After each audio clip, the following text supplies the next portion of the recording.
Ẹ̀yin èèyàn ilé wo lẹ ṣe ṣé àlàáfíà ní abayín gbogbo ilé nǹkan gist ni wọ́n ní olórí Ronke, Ashley àti Mariam wọ́n ní wọ́n fight pẹ̀lú olórí Temitope o. Wọ́n ní nítorí pé olórí Temitope ó move ẹrù ẹ̀ lọ sí ilé tí kábíyèsí rà fún ipe Christmas gan ibẹ̀ ló ti spend time pẹ̀lú àwọn family and èyí tí ẹ̀ tún máa dá fún olórí Temitope wọ́n lè kó àwọn ọmọ wọn sọ́dọ̀. Ẹ̀yin èèyàn lé kìí ṣe nǹkan kékeré rárá. Wọ́n ní ṣe ni wọ́n ń bá olórí Temitope jà nítorí pé olórí Temitope ó move lọ sí ilé èyí tí kábíyèsí rà fún. Ẹ jẹ́ ká jọ gbọ́ gist yìí. Ẹ̀yin èèyàn lé tó bá jẹ́ ìgbà àkọ́kọ́ ní tẹ́ ń darapọ̀ mọ́ channel mi Mashola Gist TV, mo kí yín káàbọ̀ sórí gist tèmi. Ṣé àlàáfíà ni ẹ wà? Gbogbo lè ń kọ orúkọ mi ní Mashola. Mo máa ń sọ̀rọ̀ nípa celebrity gist, royal gist, politics àti gbogbo nǹkan tó ń lọ ní agbègbè ilẹ̀ baba wa ní Nàìjíríà. Ẹ̀yin èèyàn lé tẹ́ bá ti subscribe o, ẹ subscribe o so that tí má ti post any gist ẹ máa rí. Òkè òkè lọ́lá yín á máa lọ, ọlá yín ò ní lọ ìsàlẹ̀ láíláí. 2024 tó ń wọlé bọ̀ yìí, àjọ máa ṣe láyọ̀ àtàlàáfíà ni. Wọ́n ní wá ẹnì kọ̀ọ̀kan tì nínú wa. Bí a ṣe gbọ́ o, wọ́n ní bọ́n ṣe bẹ̀rẹ̀ sí bá olórí Temitope jà nìyẹn. Ashley, Mariam àti olórí Ronke wípé wọ́n ní kò yẹ kí olórí Ronke kó lọ sí ilé ẹ̀. Ẹni ẹlẹ́ni kò ní kó lọ sílé, á jẹ́ kẹ́ kó ti yín bá wọn. Ẹ̀yin èèyàn ṣé mọ̀ pé kábíyèsí ti ń sọ fún wọn wípé tí wọ́n bá ti kó kúrò nínú ilé wípé wàhálà ló máa dì fún wọn o. Bí olórí Temitope ṣe wà yẹn, ó gbọ́n nínú ó gbọ́n níta ni. Kò lè máa fi ara ẹ̀ wé ẹ̀yin olórí tó kù nítorí pé kò ń kọjá ìyá rẹ̀, jẹ́jẹ́ ló máa ń lọ.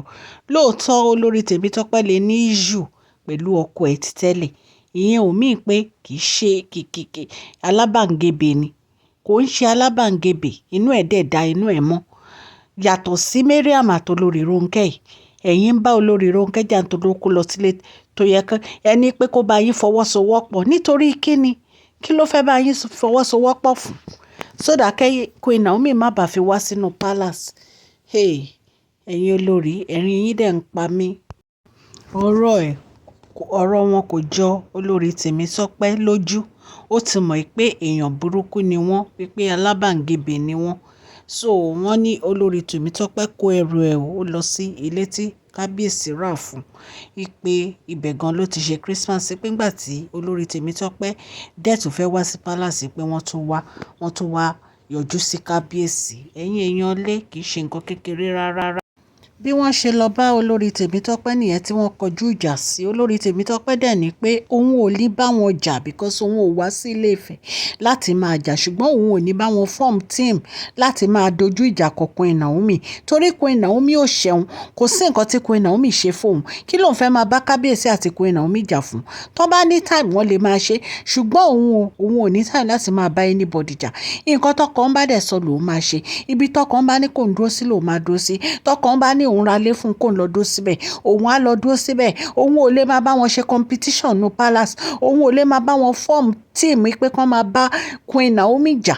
Ó ní pé gbogbo àwọn olórí yìí, ó ní wọ́n ń sọ fún wọn wípé kí ló dé tó yẹ pé ó ti kó lọ sílé tí kábíyèsí rà fún òun nìkan. Wípé tó bá yẹ pé àwọn òkòkò lọ ní ìsìn, kábíyèsí ò ní máa sọ pé ṣebí Temitope ti kó lọ sínú ilé ẹ̀. Kí ló ṣẹ̀yìn tẹ̀ kẹ́rù yín kúrò nínú palace? Ó ní sóun torí èyí. Ó ní pé nǹkan tó bá wù wọ́n ni wọ́n lè sọ. Wípé òun kẹ́rù náà nìyẹn. Wípé nǹkan tí ọkàn bá ní kò ń ṣe lòun máa ṣe. Òun ò lè máa follow. Òun ò lè máa follow. Wípé so kàn fi òun sílẹ̀. Tí wọ́n bá fẹ́ kẹ́rù wọn kó jókòó sínú palace. Nǹkan tó ju wọ́n bá dẹ̀ rí wọn faramọ́. Olórí Temitope ní tí ò bá ń ṣe pé wọ́n wà selfish. Tádé ní káwọ́ wà ń tà kò lè wọlé pé ṣé wọ́n rè pé inú ń dùn ni. Ọmọ ọlọ́mọ wà ń ta látijọ́ ẹ̀ kò lè wọ inú palace nítorí selfishness yín. Ẹ fẹ́ kúrò nínú palace. Wípé inú palace tán wà yẹn kí náà ń rí mú bẹ̀. Kí náà ń rí mú bẹ̀ nínú palace. Nǹkan tó mọ̀ ṣe ni kó máa ṣe competition, kó máa ṣe fashion. Wípé àfi kó máa lọ party. Nǹkan tó mọ̀ ṣe nìyẹn. Wípé òun ò dẹ̀ sílé fún gbogbo ìranù tó ń ṣe yẹn. Wípé so kàn stay sórí lane wọn o.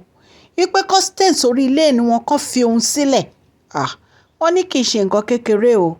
Wọ́n ní inú ń bí àwọn olórí yìí nítorí pé kábíyèsí ó rí fà sí olórí Temitope pé ṣe bí olórí Temitope ló ti kẹ́rù ẹ̀ ló ti lọ sí ilé tí òun rà fún un yẹn wípé kí ló dé tó yẹ pé olórí Temitope lè kẹ́rù ẹ̀ àwọn tó kù ò kẹ́rù. Wọ́n ní kábíyèsí ń sọ bẹ́ẹ̀ fún wọn. Wọ́n ní inú wọn ò dùn rárá fún statement kábíyèsí ń sọ yìí. Wọ́n ní bí kábíyèsí ṣe ń fi ọ̀rọ̀ gún wọn lára, wọ́n nínú wọn ò dùn, wọ́n ní kò bá wọn lára mọ́. Ẹ̀yin èèyàn lé gist tá a gbọ́ nì sá ni ká wá sọ fún yín. Ọlọ́run Elédùmarè á ran gbogbo wa lọ́wọ́ o. Kábíyèsí ẹ gbégbèsè o. Àwọn tí wọn bá fẹ́ kẹ́rù wọn ẹ divorce wọn. Kì í ṣe dandan obìnrin tí ó bá gbọ́ràn sọ́kọ lẹ́nu ìgbà tí ló máa jẹ bẹ́ẹ̀ tí ẹ gbá wọn létí.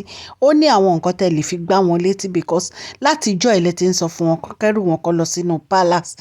Kó kẹ́rù wọn kó kúrò nínú palace kó lọ sílé tẹ́ ẹ rà fún wọn. Wọ́n takú wọn fẹ́ lọ. And kí ló tún fẹ́ fà? Kí ló tún fẹ́ fà tí wọ́n á fi jókòó sínú palace yẹn lẹ́yìn ìgbà tẹ́ ti ra lé fún wọn? Àwọn tí ò bá dẹ̀ ra lé ẹ divorce wọn jẹ́ kó máa bá ti wọn lọ. Ọlọ́run Elédùmarè á fi yín lọ́kàn balẹ̀ o. Ọlọ́run á dẹ̀ wà pẹ̀lú ẹ̀yin àti Queen Naomi. Temitope, thank you for listening to your husband. Ẹ ṣé tẹ́ gbọ́ràn sí kábíyèsí lẹ́nu. Ẹ ṣé tẹ́ move lọ sílé yín. Ọlọ́run Elédùmarè á jẹ́ kí ilé tura.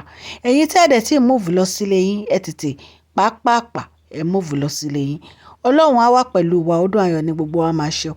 Gbogbo etí tó ń gbọ́ mi mo dúpẹ́ lọ́wọ́ yín fún àdúrótì yín ní orí Mashola Gist TV. Ẹ ṣé ọdún ayọ̀ 2024 tó ń bọ̀ yìí àjọ máa ṣe ní agbára Ọlọ́run.